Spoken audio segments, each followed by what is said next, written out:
جنازے کے بعد دعا اور گلخانی 40واں وغیرہ سے روکنے پر لوگ ہمیں کہتے ہیں مر گیا مردود، نہ فاتحہ نہ درود.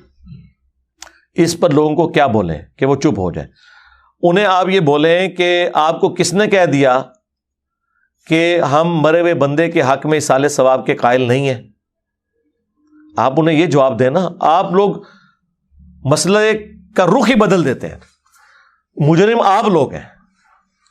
آپ یہ کیوں کہتے ہیں کہ جی جو میت مر گئی ہے اس کی طرف سے تیجا 40واں اور یہ چیزیں نہیں ہو سکتی؟ اس کی بجائے آپ یہ کہا کریں کہ میت کے مرنے کے بعد قرآن میں حکم ہے کہ اس کے لیے دعائے مغفرت کی جائے. سورۃ الحشر، ربنا اغفر لنا ولاخواننا الذین سبقونا بالایمان، اے اللہ ہمیں بھی بخش دے اور ہم سے پہلے جتنے اہل ایمان گزر چکے انہیں بخش دے. آپ ان کو یہ بتائیں کہ اللہ نے حکم دیا ہے کہ اپنے مرے ہوئے بھائیوں کے لیے، بہنوں کے لیے دعا کرنی ہے. پھر آپ انہیں بتائیں کہ صحیح مسلم میں حدیث ہے کہ نبی علیہ السلام نے فرمایا کہ جب بھی قبرستان جاؤ تو دعا مانگو، السلام علیکم اہل الدیار من المؤمنین والمسلمین وَإِنَّا إِن شَاءَ اللَّهُ بِكُمْ لَلَاحِقُونَ نَسْأَلُ اللَّهَ لَنَا وَلَكُمُ الْعَافِيَةَ. تو اس میں اپنے لیے بھی عافیت مانگی ہے، مردوں کے لیے بھی عافیت مانگی ہے. ان قریب مر کر ہم بھی یہاں آنے والے ہیں. آپ یہ بتائیں. پھر آپ انہیں بتائیں کہ صحیح مسلم میں حدیث ہے کہ نبی علیہ السلام نے فرمایا کہ جب کوئی شخص مر جاتا ہے نا تو 3 اعمال کا ثواب اسے مرنے کے بعد بھی ملتا رہتا ہے. نمبر 1 صدقہ جاریہ، جو زندگی میں کوئی اچھا کام اس نے کیا.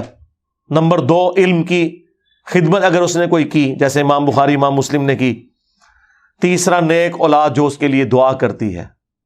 پھر انہیں بتائیں کہ بخاری میں تو نیک اولاد کا صدقہ کرنا، سعد ابن عبادہ نے اپنی ماں کے اصالہ ثواب کے لیے کنواں کھدوایا، بخاری میں آتا ہے. نبی علیہ السلام سے پوچھا کہ اس کا ثواب میری ماں کو ملے گا؟ آپ نے فرمایا ہاں.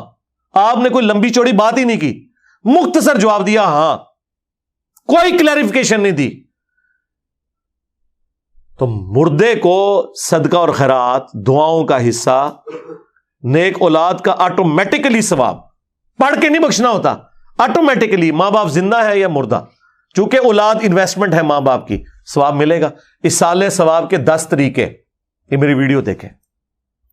جب آپ یہ ساری باتیں کریں گے اور ان کو یقین آ جائے گا کہ آپ وہابی نہیں ہیں، آپ قرآن و سنت کے ماننے والے ہیں. حالانکہ وہابی بیچارے بھی یہ نہیں کہتے، بدنام زیادہ ہو گئے ہیں وہ اپنی غلط حرکتوں کی وجہ سے. ان کو شیطان اس طرف لگا دیتا ہے جس کی ضرورت ہی نہیں ہوتی. وہ سٹارٹ ہی ایسے الٹے طریقے سے کرتے ہیں کہ کسی نے بات ماننی بھی ہے تو نہیں ماننی.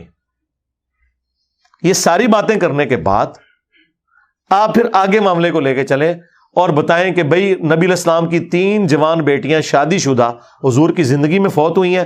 آپ نے تینوں کو دفنایا، کسی کا تیجا 40واں نہیں کیا، نہ کسی کا مزار بنوایا.